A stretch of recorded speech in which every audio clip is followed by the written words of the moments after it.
So Steve, 2 changes from last week. I think most notably Owen moving to 10. Please may you tell us a little bit about that decision? Yes, I think we've got a squad that's fully fit and everyone raring to go. So there's some great selection decisions to make, and I think this is a team that's the right team to play against Fiji this weekend on Sunday. It's great to have this blend of strengths. We'll be able to start the game with the guys that are coming on to finish the game, so we've got a very strong bench also. I think having this combination of Manu and Joe Marchant have played really well in the centres together. Owen's played a lot of games with Manu at 10-12 there as well, and I think that the way Marcus in each of the games has come on and started at fullback, I think he's come on and he's added enormously, so he deserves the start for this game and the way we want to play. You mentioned Marcus there, but if I could just ask about that. We all know what he brings, but I guess what goes into that decision for him to start? It was, in terms of the selection process, I analysed the opposition with my coaching team. We go through exactly how we want to play. Obviously, we're looking and debriefing how we played and what we had done, and then produce the criteria by which I go through the selection process and then select the team accordingly. Is this the biggest selection that you've had to make in your career? Every selection is important to me. Everyone. Every one of them will go through the same rigour of how we want to play, whatever a player brings. Every one of them will go through the criteria of the selection process. So then I can go back and revisit every one of the selections I've made throughout my coaching career. Thank you. Steve, do you remember when the idea of Marcus at fullback was first discussed? Whose idea was it? What was your initial reaction? What have you been saying to him this week? I think that it was discussed some months ago through the Rugby World Cup preparation camps, and I think having that time with the players enables you to work on certain aspects and develop certain aspects, which has been brilliant. I think Marcus has really embraced the opportunity, and I think again you start looking at the strength of players we have in our back three available to us. It's great to have the different combinations of strengths that we have, and I think this starting back three is the right one for the game this weekend. I accept that this is probably a difficult question to answer, but do you see this as a long-term position switch? Could Marcus play out fullback for the rest of his career, or is it just this game specifically that allows you to play him there? Well, I think that I talked a lot about positional flexibility. Having players able to play at the highest level in multiple positions is an incredible strength in a World Cup. Like the man next to me, his ability to perform so well either at 10 or at 12. Mark's ability to play 10, 15 I think it's another sign of strength of the squad. I know, and a quick one for you for Cam. I'm sure you've watched back the previous game at Twickenham, and there'll be more than one headline that you'll be working on, but just give us a sense of the things that you've got to get right this weekend that maybe you didn't back at Twickenham. Well, obviously we've looked at Fiji as we would every other team, and that's obviously helpful to have played against them not so long ago. But at the same time, we feel like we've moved on. We feel it does feel, especially now, Saturday, that was a long time ago. But that's not to say there's not lessons to be learned from it. That's not to say that the threats are not the same. But we've been making sure that we've been building since then, and I think we have done, and we're looking forward to showing the best of us at the weekend. I can only imagine how excited you are to be leading the team into a quarter-final. You're a big game player. How are you sleeping? How are the nerves? How's the excitement? How are you? Excited as the team is. We've had a good preparation so far. Trying not to play the game too early. Trying not to be too up or down before the game. We're trying to build it up for the right time, and that's on Sunday. So no, it's nice. It's going to be a good build up to it. Obviously preparing Saturday, but then being able to watch the other quarter-finals as well. I'm sure that'll put us in a good mood for Sunday. Hi Steve, is there any risk to playing Marcus at 15 from the start, given his lack of experience in the position, or has he just shown so much sort of aptitude for it that you don't consider that too much of a gamble? I think he's played a lot of times at 15 now for us over this last period of time, through August and through this World Cup, in terms of he's coming on in those plenty of games off the bench to finish him. I think he's also now an experienced international rugby player, and as I say, I think this team's the right team for what we need to do this weekend. In terms of how he's adapted to that different role in the short space of time he's been doing it, does that just show, like you say, his qualities to be able to add an extra string to his bow in quite a short space of time? I think we all see what a top quality rugby player he is, and I think I've seen in many of the players in the squad, I've seen growth and development. And I think I say having the opportunity to work with the players for a period of time enables that to happen. Obviously George drops to the bench and Freddie is not in the 23. Is that tough on those guys? George changes his role to the bench. He's not starting, is he? He changes his role to the bench. Okay. He's not starting the match. But if Freddie isn't in the 23, well, is that difficult for the players to deal with? Do they understand the wider significance of the 33-man collective like you talk about? I go through with the players, meet with all the players around the selection and the reasons behind it, the thought process behind it, why we're choosing what to do. George has been brilliant throughout this whole tournament so far, been really excellent, and his role is slightly different now, to go on and finish the game. And again, he's been brilliant in the training week. And as I say, look at the quality of players we have available to us. We have a lot of players a lot of really good players who aren't starting this game. We could talk a lot about, you talk about George, you talk about Ben Youngs and starting Freddie Stewart. There's a lot of top quality players, Henry Arundel, who aren't starting, which shows the strength of this squad. Owen, you talked before about obviously wanting to play at Stade Velodrome. You've got your chance now. With everything that's sort of gone into getting the team to this point, are the squad just ready to get out there and put that sort of level of performance onto the pitch that you've talked about, and expect to deliver at exactly the right time? Well, we've been preparing the best we can. We're excited. There's these opportunities don't come around too often to play in a quarter-final of a World Cup, and so the lads are itching. Yeah, we're preparing the best we can, and like I said, we're preparing to try and bring the best out of ourselves on Sunday. Steve, a lot of the players will be playing the biggest games of their careers on Sunday. What would be your message to the team before they step out onto the pitch? So it is, and I told you this right from the start, these players want to be involved in big games. And this is, quite clear, this is knockout rugby. And I think that these players, I think they'll embrace this challenge, and I think they'll really rise to the occasion. That's my expectation. And I think that's what they've done throughout this tournament, and I expect them to rise again for Sunday against Fiji. There's a lot of players here who've experienced knockout rugby before. There's a lot of players who've lifted a lot of trophies at different times in their careers. So my expectation is they'll be rising to the occasion. And what did you learn from that Fiji game in August that shaped your selection and tactics for this match? There's plenty of things, and we discussed that at length post the game, and I think we were very clear that was part of our build-up towards the tournament, and we learned a lot of lessons within it. And I think now the team's moved a bit since that point in time, and as ever we use each game as a learning experience for us to feed into the next game, and that's what we've continued to do in the games following that one. From what you've seen so far, how much have Fiji moved on since then?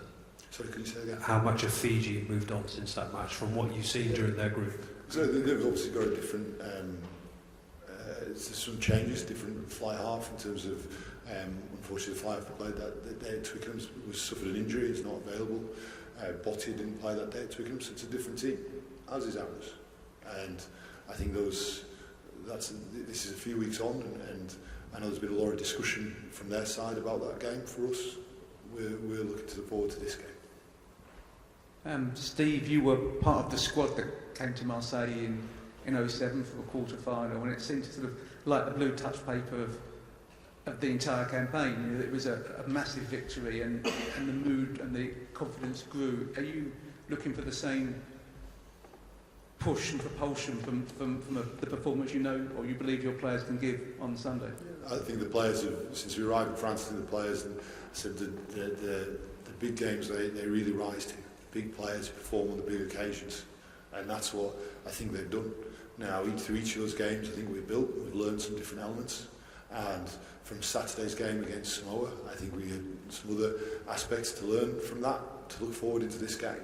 And all we're thinking about is this quarter-final. What a game to be involved in. A fantastic stadium, a great place to play rugby. I think it's, when we were last here, our supporters were incredible, and I know there's going to be plenty of them there, tens of thousands from what I've been told, are coming to this game on Sunday, and we're looking forward to playing as well as we can in front of them. And Owen, as captain in a knockout game where you've experienced knockout matches before, do you have an extra role for maybe some of the younger players or the less experienced players to make sure that they're going in with the right frame of mind and we're not too nervous, not overcome by the occasion, which can happen in big matches?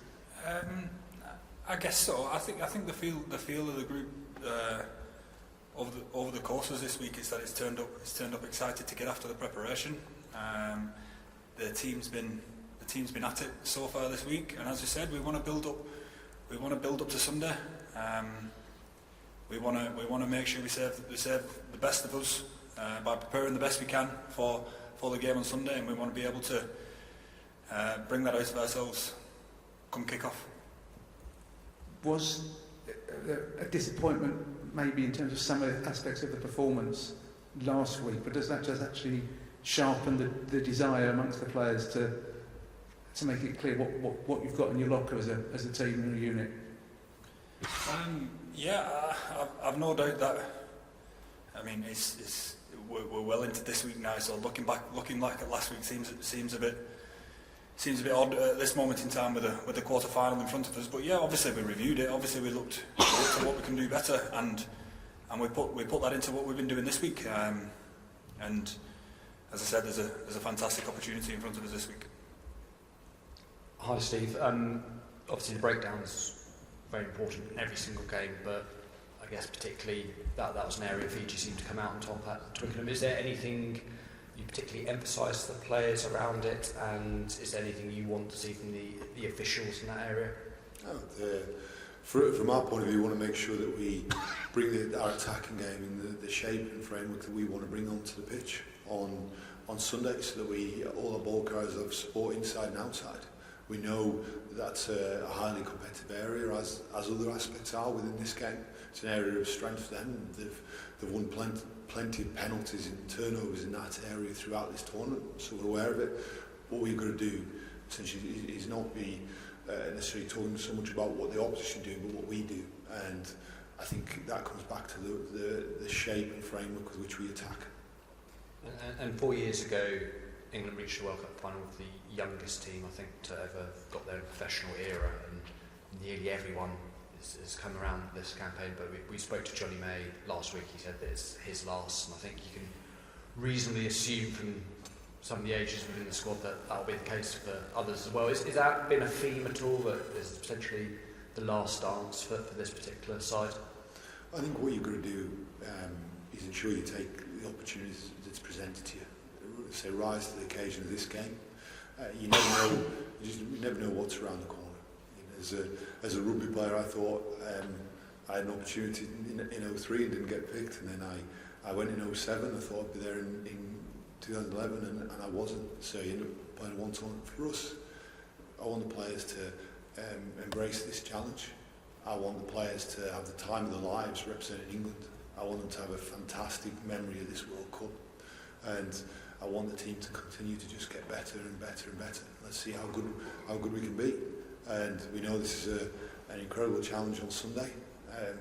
It's one I think the team will be ready for. I think it's one that these players who played so many times on the big occasion are really going to rise to it.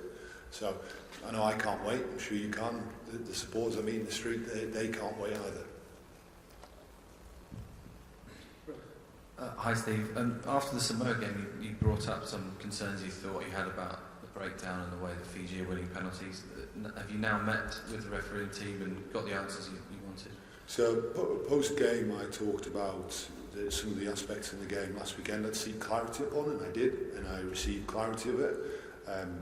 In terms of Fiji, we talked about Fiji being an incredibly strong side. I think if you look, and I know some statements have been made around Tier 1, Tier 2, the situation I have is that in the 3 games Fiji played against England, Australia, Wales in the last few weeks have won over 40 penalties and conceded mid-20s. So from that you see a team that has a lot of penalties given to them. I expect we've just got to control what we can control in the game, and we will do that. Have you managed to chat with Matthew or Reynal yet about that, or is that coming later today or tomorrow? It's part of World Cup regulations, you don't speak to the referee in advance of the game. Okay. Owen, can I ask about your role as captain and managing the referee, I suppose? It's something you've grown with in the role. Can you just talk about the importance of that in these big games, of getting that right and getting the balance between when to ask him the right questions and not, and leave him alone, I suppose? I think Steve's just touching it there. We've got to control what we can. If there's any sort of confusion, obviously you want to ask for clarity and want to ask what you can do better. But in terms of what we can control, that's all that really matters to us. And we talked about our parts of our game there that are gonna make big differences towards that. And we hope that we don't have to speak to the referee too much. When you look at the back row that you've got in front of you, do you look at a set of 3 who can really make some damage there at the breakdown? Like Tom Currie's always been brilliant turnovers. Ben Earl, similar, you played with a lot of Saris, Courtney. Do you look at that and say that's a great trio we can put up against Fiji? Yeah, definitely. I think our back row is very dangerous. Obviously, with the decision making around the breakdowns defensively and being able to turn over ball, but not just that, the other side of the ball as well. I think they do a brilliant job for us in making sure that we have quick ball at the right time. So to answer your question, I think we do have some big threats. Just the last one for me for Steve. You England head coach now at World Cup quarter final. Can you just talk about what that means to you as a proud Englishman, and maybe to you and your family, that you're leading your country in a knockout game at World Cup? I think being involved with this team is an enormous privilege. I'm very proud to have had involvement with the England rugby team throughout my career, from playing even as a junior playing for England as a schoolboy, and then coming through the ranks under 21s, and then the A team, and then representing the senior team. Enormous pride to be involved with England and wear the shirt and meet some incredible people along the journey. And I think this last period of time we've been working with some incredible people here, coaching and management team we have with the team, the players, the man next to me is a phenomenal leader, one of the best leaders I have ever met, and he's the kind of guy you'd want to go on the field with. And so to have the opportunity and the privilege to work with these guys, it's incredible. And I see that the effect the team has on my 2 young boys who I know are back home, and my wife sends me the videos of them jumping up and down in front of the TV when they see this team win, see this team play well. And I'm sure that's mirrored across households, all the way across England. We're very fortunate to have incredible supporters who spend an awful lot of money coming out here to support us, and many in the pubs and back home in the living rooms. And our aim is this weekend to ensure they've got plenty to cheer about. These players, it's a great challenge in front of them, and I'm expecting them to rise to it. Johnny May spoke the other week about how playing for England is such a privilege, but it can be actually quite a burden and a weight, because you know that significance of the country behind you and stuff. Do you get nervous before games? Do you feel that in the moments before game where you don't have control over what the match is going to look like, and you just have to leave it to the players? Does that fill you with dread a bit or not? I think throughout my playing career I took confidence from preparation, and I take that into the coaching. I think aspects like selection, we talked a lot about the processes you put in place to ensure that the preparation is as good as it possibly can be. And my job as head coach here is I want to create an environment where these players go onto that pitch confident in the preparation they've had, and I want to make sure that everybody around this England team enjoys this experience. I want them to, I've said this a few times, I want these guys, everybody, coaches, management, players, to have the time of their lives being involved in this. It's an incredible privilege, responsibility, honour, it's also something that's an awful lot of fun as well. Owen, hi. While obviously this tournament's massive here, it's all embracing, back home it's probably fair to say amongst the wider sporting public it hasn't quite taken off yet. What do you think do you as a team have to do this weekend to really get it going back home? We mentioned this before about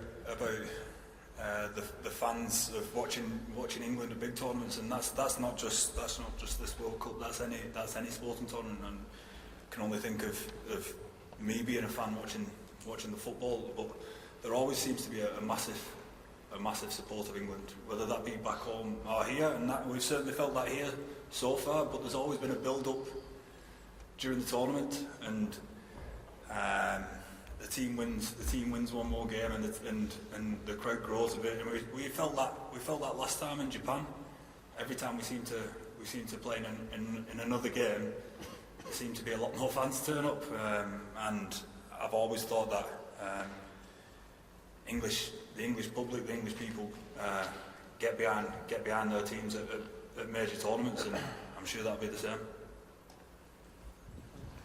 Steve, just back on the selection subject for a second. Can you just talk through how you came to decide on having the midfield that you have? I mean, I presume you took into account the size of the opposition. You said it's the right midfield. Could you just explain how you balanced it in your mind? Yeah. So again, the selection process comes. I'll write down all the criteria by which I think the team needs to play, and therefore that dictates around what selection attributes, what strengths we need to have in the team. And around that, I think you've got this great blend in the centres with Manu and Joe. You've got the power and carry and defensive strength that Manu brings. I think you've got incredible running, the outside break that Joe brings, the going from one side of the field to the other to create overloads, the connection he brings with the outside backs in defence. I think that's a really good blend. And I think as you look at this at 10, 12, 13, I think it's got plenty of strengths within it, and I think it's right. We know they pose a lot of challenges, and we've been talking a lot about what they bring, and I think this is the right combination of players. Question for Owen. Owen, you're no stranger to these big World Cup knockout games. Marcus Smith, he's playing his first. Can you give us a sense of his temperament, his big game temperament behind the scenes, how he prepares for this, and how impressed you've been with what he brings to the squad? I'm always impressed with Marcus. I'm always impressed with how much he wants to get after it, how much he wants the ball, how much he wants to make a difference. And from what I've seen so far, the bigger the occasion, the more he wants to do that. And certainly this week, in the preparation, again, he's showing that so far. I mean, it's not like Marcus hasn't played in big games. That's certainly not the case. He's won Premiership, so for him to be here, and what he's shown at fullback against Chile, and what he's shown making an impact when he's come on, he wants to have a big impact on the game, and so far he has been doing, and I see that being no different this weekend. Thanks everyone. Thank you.